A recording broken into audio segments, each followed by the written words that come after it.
यो सिन्धुली बर्दिवास हाइवेको मध्यभागमा अवस्थित जुन सिन्धुलीको मूलकोटमा ताज रिभरसाइड रिसोर्टको पहलबाट सुरु गरिएको एउटा होटेल रिजोर्ट टुरिज्म एक्टिभिटिजको एउटा हबको रूपमा यो क्षेत्र अहिले बिस्तारै विकसित हुँदै गइरहेको छ र त्यसको लिड रोल यो क्षेत्रको लिड रोल पनि यही ताज रिभरसाइड रिसोर्टले गरिरहेको छ। आजको यस कार्यक्रम यो पत्रकार सम्मेलन ताज रिसोर्ट मुलकोटद्वारा गरिएको यस पत्रकार सम्मेलनमा तपाईँ सम्पूर्ण मिडियाका सरहरू विशेष स्वागत तथा धन्यवाद ज्ञापन गर्न चाहन्छु। हस्त धन्यवाद। विशेष गरेर हामीले यो ताज रिभरसाइड रिसोर्टलाई अहिले दुईटा क्षेत्रबाट प्रवर्धन गर्न खोजिरहेका छौँ। एउटा आन्तरिक पर्यटन, त्यसलाई चाहिँ हामीले विभिन्न एक्टिभिटीहरू गरेर, जस्तो यहाँभित्रै आएर अब यहाँहरूले देख्नुहुनेछ हामीले चाहिँ स्विमिङ पुल, पिङहरू, अरू विभिन्न टुरिज्म एक्टिभिटीहरू गर्ने र यसको नजिकै जुन हाम्रो सुनकोशी रिभर बगिरहेको छ त्यो नदीमा हामीले जुन वाटर एडभेन्चर सम्बन्धीका एक्टिभिटीहरू गर्ने, राफ्टिङ गर्ने, क्यानोनिङ गर्ने लगायतका विभिन्न एक्टिभिटीहरू हामीले योसँग जोडेर गर्ने प्रयास गर्नेछौँ। र यो सिन्धुलीको यो मूलकोट जुन हबको रूपमा अहिले विकास भएर चाहिँ यसको विदेशी पर्यटकहरूलाई चाहिँ हामीले यो जुन लुक्ला फ्लाइट अहिले काठमाडौँको एयरपोर्टबाट चाहिँ सिन्धुलीको के अरे यो रामेछापको मन्थलीबाट उडाउने प्रक्रिया सुरु भइसकेको छ। सिजनल्ली चाहिँ विशेष गरेर पर्यटक सिजन मार्च, अप्रिल, मे अनि सेप्टेम्बर, अक्टोबर, नोभेम्बरमा चाहिँ यताबाट पर्यटकहरू उडाउने भएको हुनाले हामीले अहिले पर्यटकहरूलाई बढी सेवा दिइरहेको अवस्था पनि छ। र स्वदेशी पर्यटकहरूलाई चाहिँ सिजन अफ सिजन हरेक समयमा चाहिँ हामीले यहाँ ल्याएर यहाँबाट यसलाई हब बनाएर तपाईँको चाहिँ विभिन्न धार्मिक स्थलहरूमा, हलेसीमारे लगायतका ठाउँहरूमा अनि सिन्धुलीगढी भ्रमण होइन, र यो पूर्व पश्चिम राजमार्ग यो करिडोर पनि भएको हुनाले अब प्रचार प्रसारमा चाहिँ हाम्रो यो मिडिया पर्सनहरूको सहयोग र साथ हुन्छ भन्ने विश्वास पनि हामीले दिएका छौँ। म सर्वप्रथम यस मुलकोटमा स्थापना भएको यो ताज रिसोर्ट करिब 2 वर्षमा रनिङ हुँदैछ। हामीले गत वर्षदेखि नै यो बिजनेस सुरु गरेको हो। तर यसमा चाहिँ काठमाडौँदेखि आउटिङ जाने, काठमाडौँमा बिजी भएको साथीहरूलाई कहाँ जाने, के गर्ने, कसो गर्ने भन्दाखेरि यो ताज रिसोर्ट चाहिँ एउटा गन्तव्य हुनसक्छ भन्ने हामीले सोचले चाहिँ यो स्थापना गरेको ताज रिसोर्ट हो। यसमा चाहिँ हामीहरू विभिन्न क्षेत्रबाट चाहिँ आएका छौँ। जस्तै हामी टुरिज्म इन्टरप्रेनर छौँ, यहाँको स्थानीय साथीहरू हुनुहुन्छ, यहाँ स्थानीय सरकारवालाहरू साथीहरू हुनुहुन्छ। उहाँको हाम्रो जोडबलमा चाहिँ यो स्थापना गरेको यो संस्था हो। र यसमा थप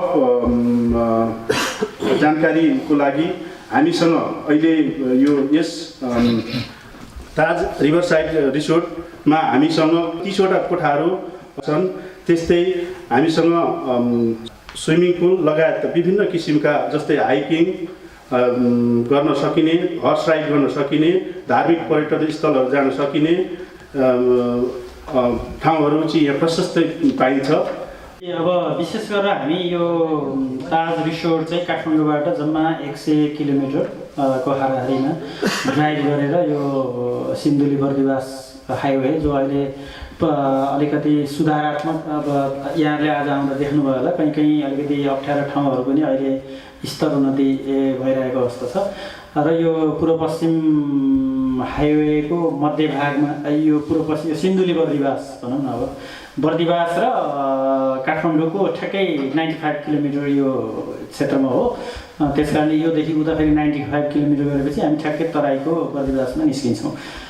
त्यसको बिच भागमा यो पर्छ र अब सिन्धुलीगढी, अब हलेसीमारे अनि अरू पनि जुन यहाँलाई लिस्टमा लेखेर हामीले दिनुभएको छ 1 नाइट 2 डेज 2 नाइट 3 डेज गर्न सकिने कतिपय ऐतिहासिक धार्मिक स्थलहरूलाई हामी त्यसको चाहिँ विशेष ढङ्गले प्याकेजिङ चाहिँ गर्दैछौँ किनभने हामी अहिले हाम्रो कन्स्ट्रक्सनै हुँदाहुँदै पनि हामीले अन डिमान्ड चाहिँ तुरन्त प्याकेज बनाएर दिने गरेका छौँ। हामीले लिखित र व्यवस्थित प्याकेजहरू बनाउने काम चाहिँ अन्डर गोइङ भनौँ न अन द वेमै भएको हुनाले अब त्यो चाहिँ उहाँले तपाईँलाई लेखेर लिस्टिङ गरेर दिनुभएको छ र विशेष गरेर हामी चाहिँ यहाँ एकदम जस्तो विद्यार्थीहरू शिक्षक डाक्टर विभिन्न अरू क्षेत्रका फ्यामिलीहरूको पनि यहाँ आएर बसेर गइसक्नु भएको छ र अब तपाईँको राष्ट्रिय स्तरकै नेता प्रचण्ड पनि यहाँ एक रात बसेर राफ्टिङ गरेर गइसक्नु भएको स्थिति छ।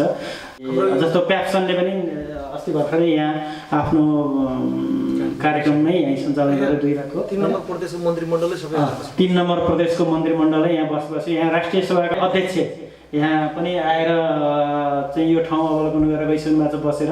यसलाई चाहिँ हरेक क्षेत्रबाट हाम्रा सेमिनार सभा सम्मेलन यतिकै मनोरञ्जनदेखि लिएर हरेक कुराहरूलाई व्यवस्थित ढङ्गले सञ्चालन गर्ने र त्यो सेवा दिने उद्देश्यले हामीले बनाइसकेको र अगाडि बढेको र यसमा चाहिँ सामान्यतः विद्यार्थीहरूलाई हामीले 100 जनासम्म सजिलै अकुपाई गर्न सक्छौँ भने डिलक्स अब अलि स्विट तरिकाले बस्छौँ भने हामीले अब कतिपय रुम ट्रिपल पनि भएको हुनाले 70 जनासम्मलाई हामीले चाहिँ हाई स्ट्यान्डर्डमै हामीले सर्भिस 3 स्टार क्याटेगोरीको हाई स्ट्यान्डर्डमै हामीले सर्भिस दिन सक्छौँ।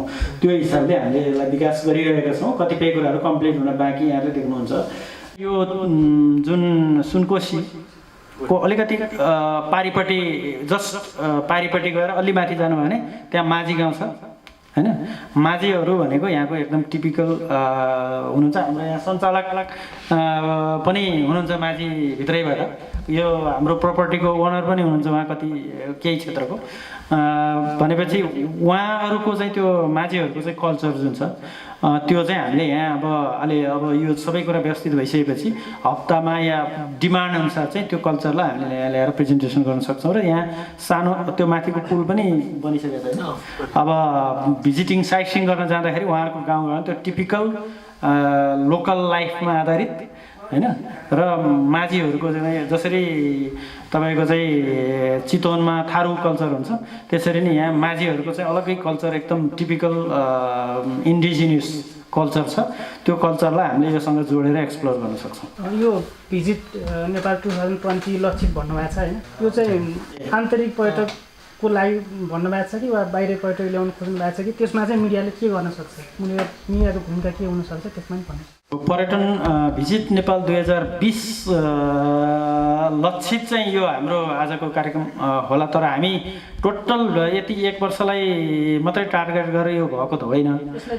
तर हामी यहाँ चाहिँ 2020मा पर्यटकलाई ल्याउनको लागि चाहिँ यो हाम्रो रिसोर्टको तर्फबाट जस्तो एक्टिभिटिजहरू एक्स्ट्रा दिने हो हामीले। मेन चाहिँ दोलालघाटबाट पनि राफ्टिङ गराएर यहाँ ल्याएर हामीले चाहिँ उनीहरूलाई इन्टरटेन दिन सकिने एउटा छ होइन। अब यहाँबाट तल अर्को राफ्टिङ चाहिँ यहाँबाट खुरकोटसम्म गराएर ल्याउने त्यो एउटा राफ्टिङको चाहिँ प्याकेज छ। अर्को चाहिँ हामीले त्यो मोटर बोटको जेट बोट भनौँ न, जेट बोटको पनि हामीले त्यो यो भिएनवाईलाई चाहिँ गरेर टार्गेट गरेर भर्खर हामीले त्यसको स्टडी सुरु गरेका छौँ। छिटै अब त्यसको लागि प्रक्रिया सुरु गर्ने र त्यो कति सम्भावना छ र कति छिटो हामीले त्यो ल्याउन सक्छौँ भन्ने चाहिँ छ। त्यो सेवाहरू चाहिँ यो ठाउँमा छ है, मुलकोट जो काठमाडौँबाट 100 किलोमिटर को हाराहारीमा ड्राइभ गरेर त्यहाँ पुगिन्छ। र तपाईँहरू लुक्ला जाने व्यक्तिहरू काठमाडौँबाट राति 12-1 बजे 2 बजे अनिदो ड्राइभ गर्नुको सट्टा, त्यो असुरक्षित ड्राइभ गरेर जानुको सट्टा थोरै अगाडि साँझमै पुगेर आरामसहित पर्यटकलाई एक रात माउन्टेनमा राख्नुको सट्टा यहीँ राखिने भयो, काठमाडौँमा राख्नुको सट्टा यहाँ राखिने भयो। त्यसरी राखेर सुविधा सम्पन्न ढङ्गले चाहिँ तपाईँहरूले पर्यटकहरूलाई लुक्ला पुर्याउन सक्नुहुन्छ ट्रेकिङ एभरेस्ट बेस क्याम्पको रुटमा भन्ने एउटा चाहिँ विदेशी पर्यटकहरूको सवालमा भयो।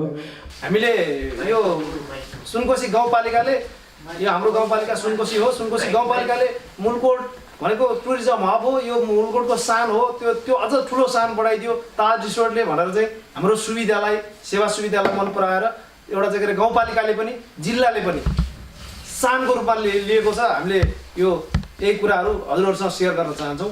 हामीले दिएको सेवा सुविधा सुकुटे टाइप त्रिशुले टाइप अब त्यही टाइपको चाहिँ के अरे हामीले सेवा सुविधा त्योभन्दा अझ राम्रो वाइल्ड हुने गरेर हामीले त्यहाँ तल यहाँ सुनकोशी किनारमा टेन्टहरू राखेका छौँ त्यहाँ टेन्टमा बसेर त्यहाँ चाहिँ के अरे चाहिँ क्याम्प फायर डिजे चाहिँ अब तपाईँले अब दिल खोलेर हाँस्नु सक्नुहुन्छ रुन मन लागेर रुँदा हुन्छ त्यहाँ कसैले कसैलाई डिस्टर्ब छैन भन्नु मन वाइल्ड हुने गरेर जे म आफ्नो चाहिँ मनले चाहेको चिज त्यहाँ तपाईँहरूले चाहिँ के अरे इन्जोय गर्न सक्नुहुन्छ त्यो खालको चाहिँ के अरे वातावरण हामीले यहाँ सुरक्षित हिसाबले बनाइदिएका छौँ अनैतिक र अन्य गलत क्रियाकलाप चाहिँ होइन बाँकी अरू एउटा चाहिँ के अरे मान्छेलाई आफै खुसी र सुखी हुने एउटा चाहिँ के अरे जुन इन्भाइरोमेन्ट त्यो चाहिँ हामीले यो चाहिँ मुलकोटमा पहिलोचोटि गरेका छौँ जसरी मनोज श्रेष्ठज्यूले भन्नुभयो त्रिशुलीमा रहेका रिसोर्टहरू त्यस्तै भोटेकोसीमा रहेका रिभर रिसोर्टहरू तिनीहरूले त्यो क्षेत्रको चाहिँ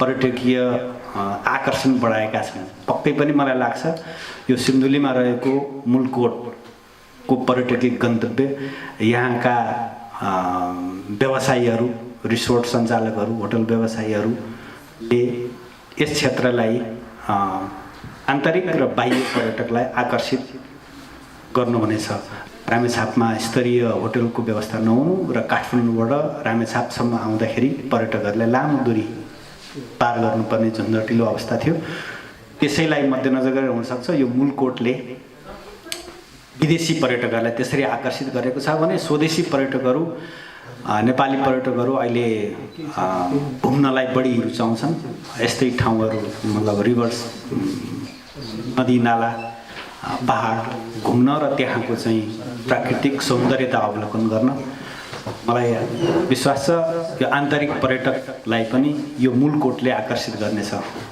र आजको यस कार्यक्रममा सहभागी भएर हाम्रो निमन्त्रणलाई स्वीकार गरेर यहाँसँग पाल्नु भएकोमा यो रिसोर्टको तर्फबाट हामी सबैको तर्फबाट अतिथिज्यूहरूलाई फेरि पुनः एकपटक स्वागत र धन्यवाद टक्राउँदै कार्यक्रम यही समापन भएको पनि घोषणा गरेको